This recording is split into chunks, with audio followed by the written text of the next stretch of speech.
Mais on se rend compte aujourd'hui de l'effet pervers. C'est-à-dire qu'à partir du moment où on zone nos politiques, on n'enraye pas la spirale de ghettoisation. Durant les quelques mois que j'avais passés au cabinet du ministre du Logement et de la Ville, grande idée que j'ai essayé de développer, c'était sortons d'une politique de quartier pour fonder une politique de la ville. C'est-à-dire, finançons des activités hors quartier, à condition qu'elles soient ouvertes aux gens des quartiers. Finançons des activités dans les quartiers, à condition qu'elles soient ouvertes aux gens d'extérieur. Et refondons notre politique sur cet apprentissage de la mixité sociale et sur l'éducation à la mobilité. Bon, c'était difficile. Fadela a été inscrite dans une culture de quartier. Son plus espoir banlieue, c'était plus de moyens pour les quartiers, toujours dans cette même logique, finançant des activités dans les quartiers pour les gens des quartiers. Je crois que c'est là. Alors, le problème de l'ANRU, M. Borloo m'a nommé, en 3 ans, j'étais au comité d'évaluation et de suivi de l'ANRU. J'ai beaucoup cru. L'idée de l'ANRU, au démarrage, c'était de se dire, cassons des logements sociaux dégradés, à la place, construisons un autre type de logement permettant un apport d'une autre population, et reconstruisons ces logements sociaux dans d'autres territoires. C'était la grande idée. Grande idée. Mais on s'aperçoit au bout de 5 ans, on prend les chiffres de la région parisienne, que 90% de la population a été logée sur place. Parce que, comme je vous dis, là encore, cette politique étant sous l'égide des maires, les maires essayant de satisfaire leur population, les gens ne souhaitaient pas déménager. Parce que le quartier a aussi cet effet cocon. Si, cet effet cocon. Résultat des courses, eh bien, on a dépensé un argent fou. C'est une merveilleuse opération de réhabilitation, et je m'en réjouis, parce que l'habitat s'est quand même largement amélioré. Mais au niveau de la philosophie, qui consistait à essayons de sortir du ghetto, et essayons, grâce à cette politique, de pouvoir retisser un peu autrement le tissu urbain, force est de constater, ça a bien marché dans quelques villes de province. Mais dans nos grandes agglomérations, force est de constater que ça n'a pas amélioré le ghetto, puisque c'est la même population qui est restée sur place. Donc voilà, la seule idée que j'avais essayé de mettre en œuvre, c'est l'idée du buzzing. C'est un moment, quand on comprend l'ambiance des collèges, fermons les classes dans ces collèges de quartier, on est incapable de détruire des tours, détruisons ces collèges sur lesquels on a investi durant des années. Et puis finançons un système de bus permettant donc aux enfants d'être répartis dans les différents collèges de la ville. Toujours cette même idée.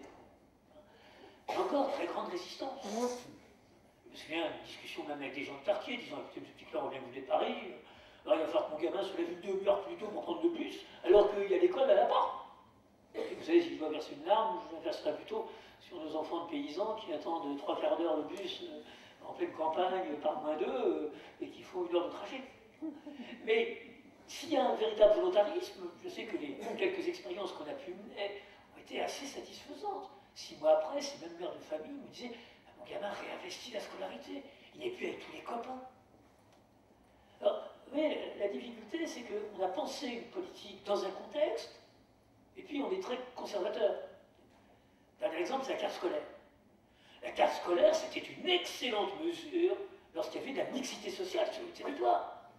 Ça permettait à l'enfant de l'ouvrier d'être scolarisé avec l'enfant du médecin, l'enfant du notaire. C'était extraordinaire. Mais lorsqu'il n'y a plus de mixité sociale, lorsqu'on a condamné les gamins à être scolarisés avec ceux qui les raquettaient, à être scolarisés avec tous les copains avec lesquels ils ne cessent de rigoler, ça a un effet catastrophique. Catastrophique. Et la carte scolaire a contribué à l'effondrement de la performance de notre système scolaire.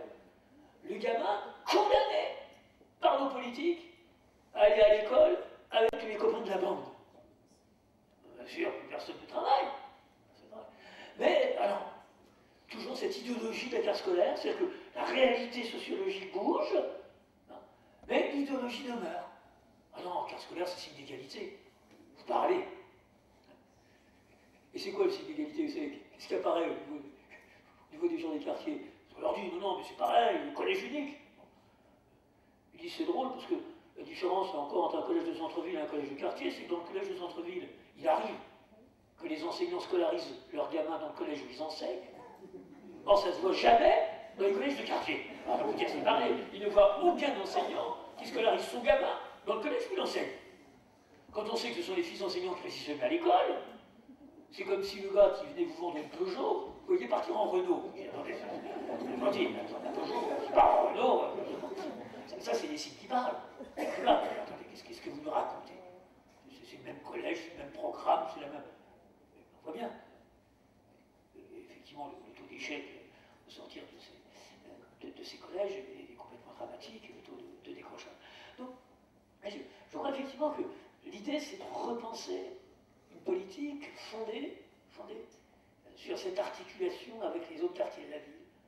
Et on sait, au niveau de grandes agglomérations, qu'il faut une bonne politique de transport avec des effets plus rapides que soutien financier de tonnes d'initiatives locales. Permettre. Mais ouvrir la ville nécessite aussi de développer la médiation. Parce que comme je vous dis, l'expérience du busing dans vos écoles, on voulait l'essayer en CM1, CM2. Si on l'essaye en troisième, on va mettre le bazar dans tous les collèges de la ville. C'est trop grand, il faut de la médiation. C'est pas du jour au lendemain.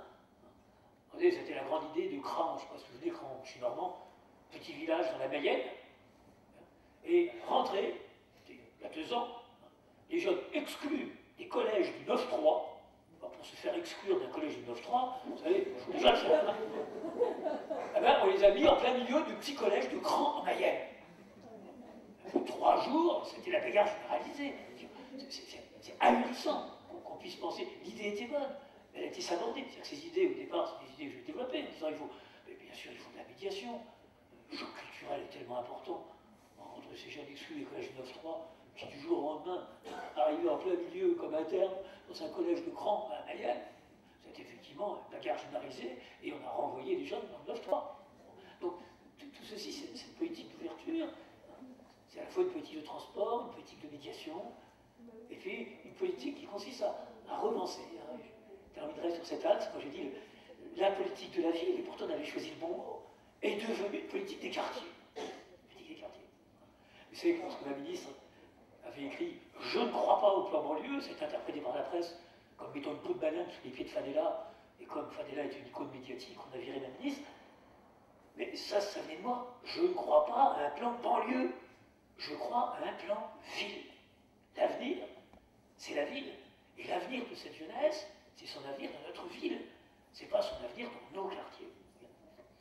Je vais me tourner à nouveau vers vous dans un instant, puisque on a évoqué ces différentes problématiques du lien social, de la crise économique, de la crise de l'école, et par quoi on commence, parce que c'est aussi une des questions, quelles sont les pistes d'action. Je vous laisse réfléchir, mais du coup je me tourne vers Cyril, pour savoir comment les populations avec lesquelles vous avez vécu, comment elles ont vécu ces différentes bonnes idées qui ne sont peut-être pas arrivées au bon moment, et en tout cas qui ont coûté beaucoup d'argent et dont les résultats, Michel Bourgal disait tout à l'heure, sont décevants, ou plutôt décevants, même s'il y a aussi eu des bonnes choses. Non, c'est sûr. Moi je vais essayer de parler un peu des bonnes choses aussi.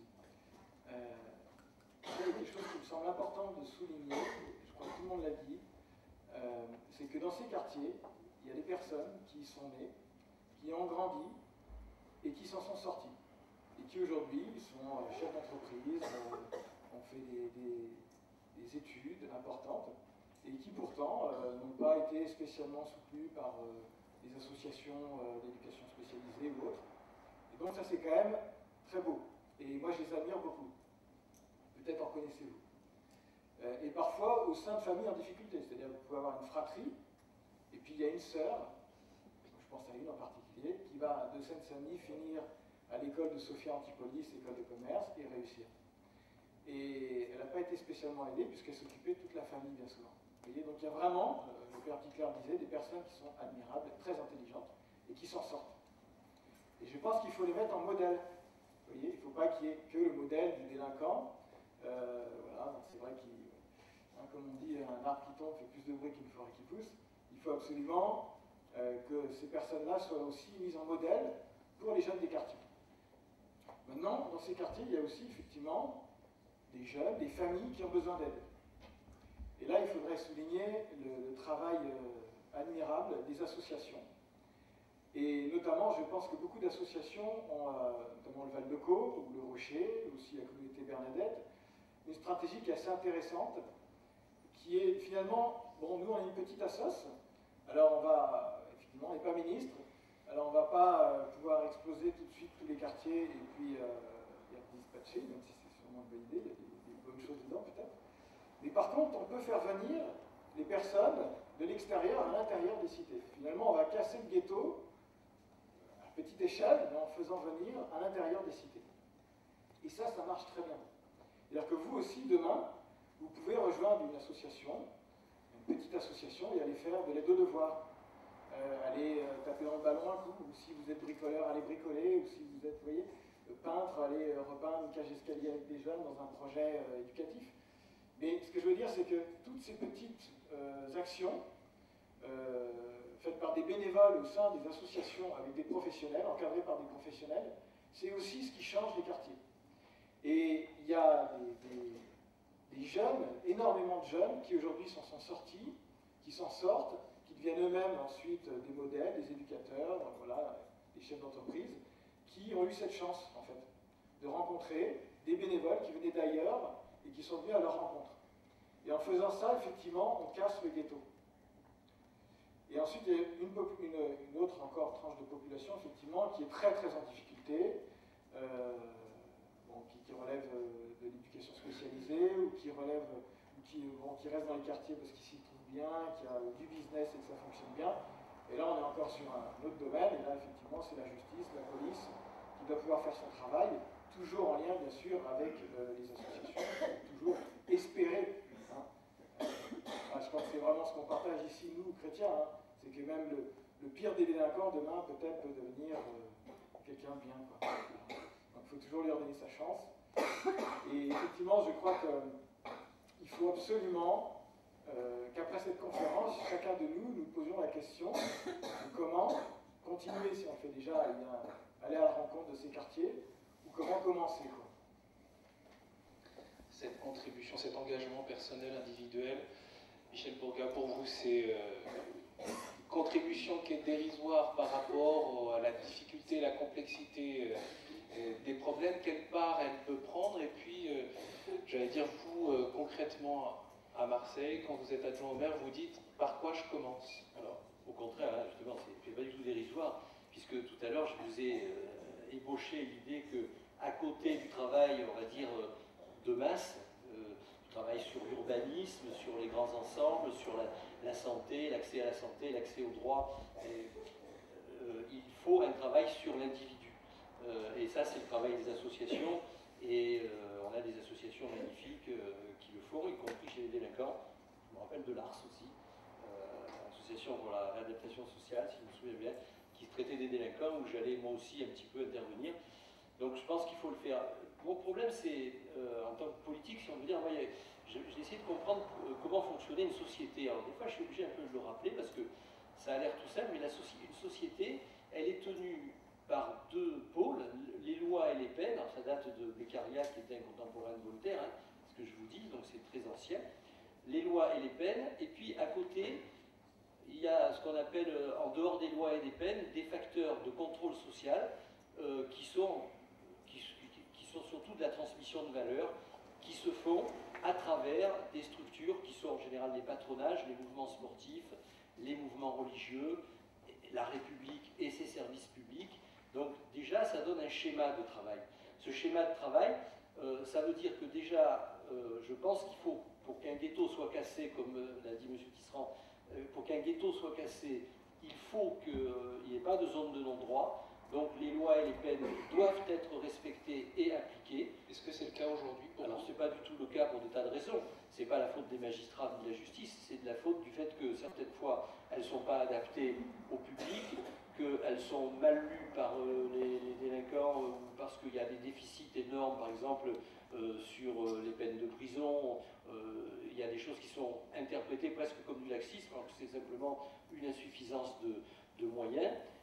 Mais en plus, si on ne fait que ça, votre société, elle ne tient pas. Elle est dictatoriale, je veux dire, elle n'irait pas. Donc il faut, dans la prévention et dans la transmission des valeurs, et c'est là où on va travailler sur l'individu, redonner aux individus vraiment câblage, le schéma fondamental des valeurs humaines.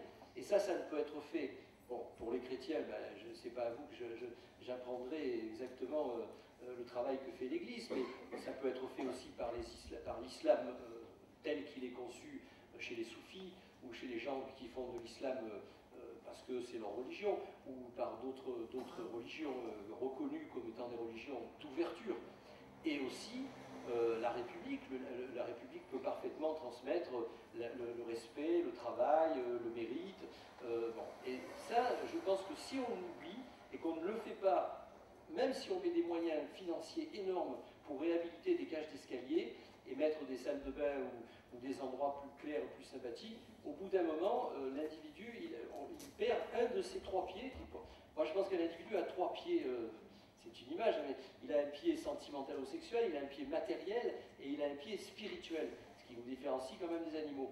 Et ce pied spirituel est complètement détruit ou déstructuré depuis quelque temps, puisque les schémas qu'on nous inculque à la télévision, les films, tout est fait pour détruire cet aspect au détriment du veau d'or, du matérialisme absolu, ou de la sexualité débridée et non comprise comme un élément d'amour, comme un élément de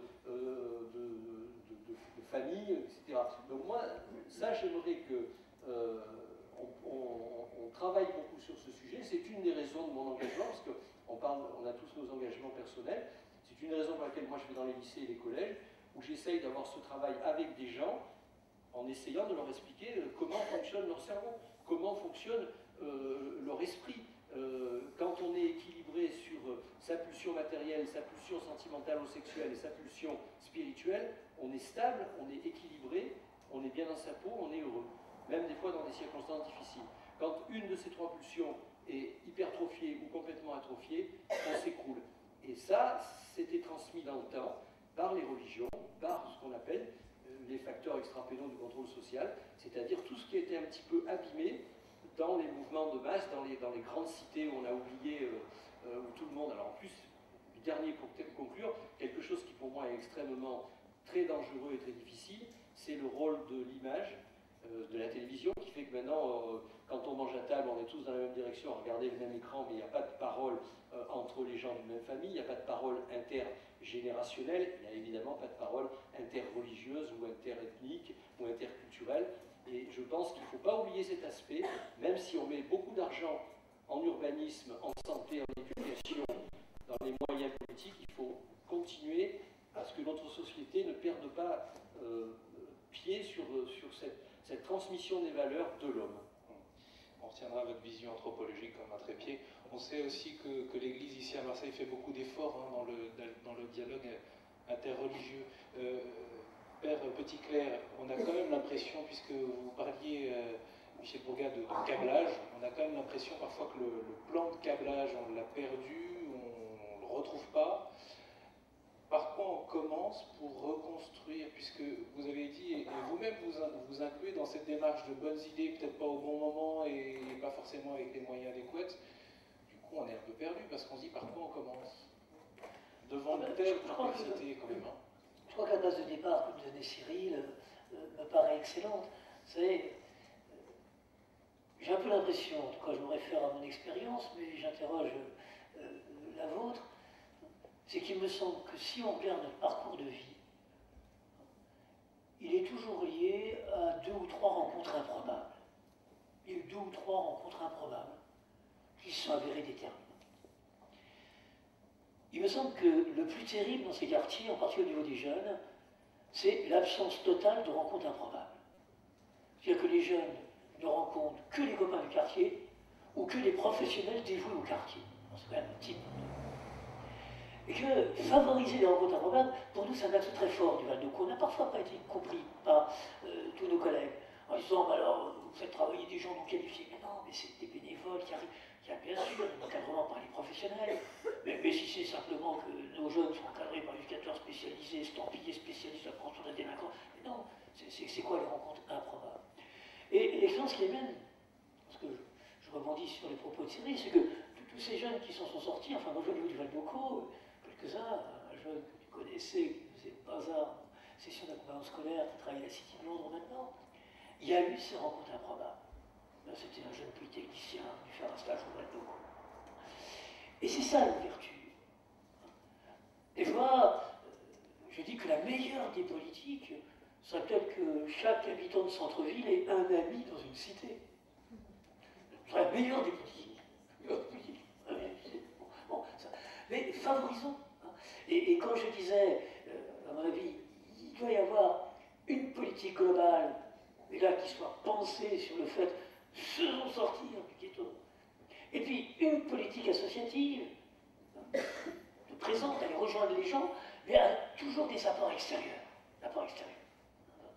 Je crois que conjuguer, mais ça nécessite effectivement de rénover un peu la manière de penser, mais conjuguer cette politique associative, parce qu'on l'a vu, enfin moi je vois les désastres, à un moment, Dati qui avait soutenu PBR, c'était bleu, blanc, rouge, c'était des jeunes du quartier d'Argenteuil qui encadraient les plus jeunes, alors il y avait des tas de reportages et tout ça, mais ça a été terrible, c'était une mafia, alors, ils allaient emprunter des minibus qui repeignaient, monter tout le monde dans le camion pour 5 €. Et puis à un moment, je voyais le préfet qui venait soutenir. J'ai dit, attendez, mais attendez, vous faites quoi là? Vous faites quoi? Et puis, la difficulté aussi, c'est que nos grands jeunes du quartier qui ont parfois tellement de difficultés à pouvoir s'insérer dans le tissu industriel ou le tissu commercial, les seules ouvertures, c'est le social. Voilà, la boucle est bouclée. C'est-à-dire que tous les enfants des quartiers auront comme animateurs des grands du quartier. Non, je dis, permettons de travailler. Dans toutes ces politiques de médiation qu'on a mis en place, on a beaucoup de médiateurs issus des quartiers, mais on va les faire travailler dans d'autres quartiers que le quartier d'origine. Surtout ne jamais enfermer, permettre ces échanges. Et là, je crois que tout le monde peut le faire, que cette politique-là, c'est une politique de petits pas, là, je vois tout à fait sérieux. Hein. Et puis, voilà, et essayons d'avoir des politiques globales. Là, je crois qu'il nous faut vraiment déghettoiser la pensée. Hein. Et que là, alors, ça, si c'est un petit peu un essoufflement hein, de ceux qui ont mené. Enfin, moi, je connais tellement de politiques qui se sont investis à fond, de militants professionnels investis à fond dans cette politique de la ville conçue sous le mode du zonage, et puis qui constatent effectivement que l'efficience, je vais lire le rapport de la Cour des comptes, que l'efficience n'est pas au rendez-vous. Là, je crois effectivement qu'il faut repenser la politique globale, hein, avec mixité, mobilité, et puis il faut repenser les politiques associatives avec le mot-clé d'ouverture. Et dans les deux sens. Dans les deux sens, des associations de centre-ville qui n'hésitent pas à recruter ces jeunes animateurs de quartier. Il y en a certains qui sont fabuleux, on en connaît tous, mais qui aillent un peu travailler à l'extérieur, pas que dans le quartier. Et des animateurs du centre-ville qui aillent participer dans ces équipes de quartier à l'animation des centres. Et c'est comme ça qu'on va retisser les liens sociaux. Je sais que cette idée-là vous plaît. Michel Bourgain, juste, pardon, je voudrais juste simplement expliquer que Marseille a cet avantage fantastique sur d'autres villes de ne pas être fabriqué d'une façon manichéenne, un peu avec le centre-ville très riche, la banlieue un peu chic, la couronne d'autoroute et les ghettos à l'extérieur. On a la chance dans cette ville, ou la malchance peut-être, parce que ça peut être aussi à double tranchant, d'avoir, nous, une forme de mixité sociale de fait. C'est-à-dire que dans Marseille, on va dire que dans le même quartier, il peut y avoir le ghetto compliqué et des zones pavillonnaires, tout ça très mélangé. En 2005, ça nous a un peu protégés. Alors par contre, si jamais ça explosait vraiment, ça pourrait être aussi à double tranchant. Mais c'est une des raisons pour laquelle dans cette ville, il y a une ouverture et il y a un apport. Et je veux dire qu'il y a beaucoup de Marseillais qui connaissent beaucoup de jeunes des cités, plus facilement que peut-être à Paris, parce que moi qui étais moniteur de boxe, quand j'allais dans les cités avec mes collègues pour enseigner la boxe française ou la boxe américaine, ça me permettait de rencontrer des gens qui imaginaient absolument pas que j'étais médecin par ailleurs. Ils croyaient que je faisais du trafic de certificats médicaux. Voilà, c'était une rigolade. Et ça permettait des mélanges très faciles entre des gens qui venaient faire du sport de combat, mais c'était dans les quartiers, il y avait des Comoriens, des Maghrébins, des Gitans, des gens qui étaient d'un certain niveau scolaire, d'autres beaucoup plus... Et là, il y avait un vrai mélange. Et c'est une des explications que j'aimerais... Marseille a cet avantage sur lequel nous, on essaye de travailler au maximum, c'est-à-dire que nos ghettos sont mélangés avec des zones de mixité et même de bon niveau économique. Alors, je j'espère que ça durera et qu'on va travailler là-dessus, c'est en tout cas des pistes de travail. Lorsque, dans mon premier mandat, je travaillais beaucoup avec les associations, je suis convaincu qu'une association qui tourne sur elle-même, c'est le grand danger, parce qu'il y a des associations qui sont subventionnées mais qui tournent sur elles-mêmes et qui ne sortent pas de leur quartier. L'intérêt, c'est que justement, elles puissent effectivement amener des éléments extérieurs pour expliquer aux jeunes qu'il suffit de marcher un petit peu plus loin et on va voir des gens qui réussissent. Moi, à Marseille, c'est quelque chose qui est plus facile qu'ailleurs. Donc on comprend en tout cas qu'il ne faut pas tout attendre d'une politique globale, mais qu'il faut se retrousser les manches, y compris quand on n'habite pas dans le quartier ou la cité. Et il y a quelque chose que vous avez dit, Père Jean-Marie Petitclerc, vous avez dit en gros il faut renouveler notre culture, notre état d'esprit, il y a quelque chose à faire bouger. Et c'est quoi ce quelque chose pour vous, cette évolution dans notre manière de penser les choses? Vous savez, moi je crois que l'essentiel, c'est vraiment de redécouvrir que la différence est source d'enrichissement. Alors que de plus en plus, elle nous est présentée comme menace. Combien, lorsque j'interviens dans les aumôneries étudiantes, je leur dis, mais imaginez un groupe d'étudiants où tous vous pensez la même chose. Vous avez les mêmes options politiques, vous avez les mêmes convictions religieuses, vous avez les mêmes goûts musicaux, vous avez les mêmes goûts cinématographiques. Vous allez vous emmerder. Ce qui va donner du piment à la rencontre, c'est lorsqu'il y aura du débat, c'est lorsqu'il y aura de l'échange. Donc voilà comment effectivement retrouver ce sens de cet échange, et qu'on s'enrichit à la différence des uns et des autres. J'aime bien faire du bateau, moi je suis marin. La richesse de ces équipages où il y a à la fois des Maghrébins, des Turcs, des Portugais, des Lyonnais. C'est bien plus riche que si j'avais simplement des jeunes du centre lyonnais. On échange. Donc je crois que c'est ça, cette conviction marseillaise, cette conviction. Alors je rebondis ce que vous disiez, j'ai beaucoup travaillé sur les émeutes urbaines, et en 90-95, dire effectivement que Marseille est la seule grande agglomération qui a échappé à ce phénomène d'émeute. Toutes les autres, Lille, Paris, Lyon, Toulouse, ont été secouées. Et je crois effectivement que ce secret, et que je trouve extraordinaire à Marseille, et c'est aussi le fruit de l'histoire, c'est que vous interrogez un jeune des quartiers nord, il revendique une identité de Marseillais.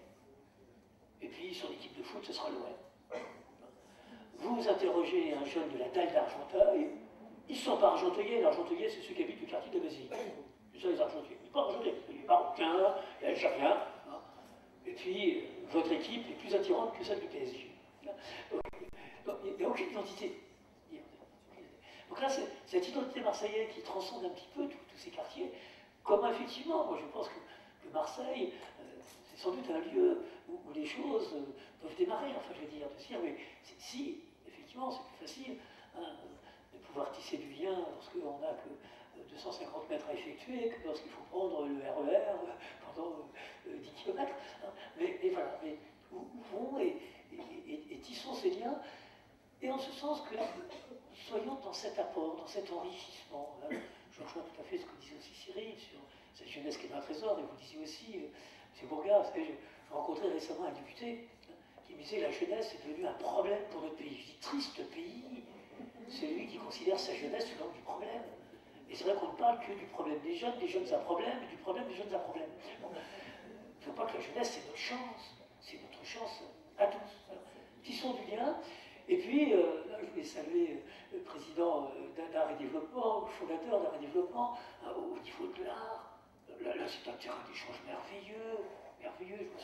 Ces gamins, je l'ai vu, moi, sur Argenteuil, c'est ces gamins qui peignent ensemble. Alors là, qu'on soit argenteuillais du quartier de la Basilique, qu'on soit jeune, on peut effectivement s'enrichir. On voit des dessins qui m'interpellent par rapport à tel autre. Développons tout ce qui peut nous rejoindre. Et je trouve ça intéressant tout à l'heure, dans le débat, mais vous parliez de tout le travail fait au quartier nord dans cette merveilleuse association. On fait pas des enfants, on les fait s'exprimer. En même temps, il ne faut pas se payer de mots, Cyril. Ça n'est pas sans rudesse, ceux qui se font alpaguer, ceux qui ont pu se faire agresser, il y a de l'insécurité, il y a de la violence, ça n'est pas encore une fois sans risque, cette démarche. Alors, pour les bénévoles, c'est sans risque, il faut venir. Mais bien sûr que dans ces quartiers, il y a des difficultés, et même sur Marseille, je prends un exemple. Il s'avère que je fais un peu d'immobilier dans les quartiers nord uniquement.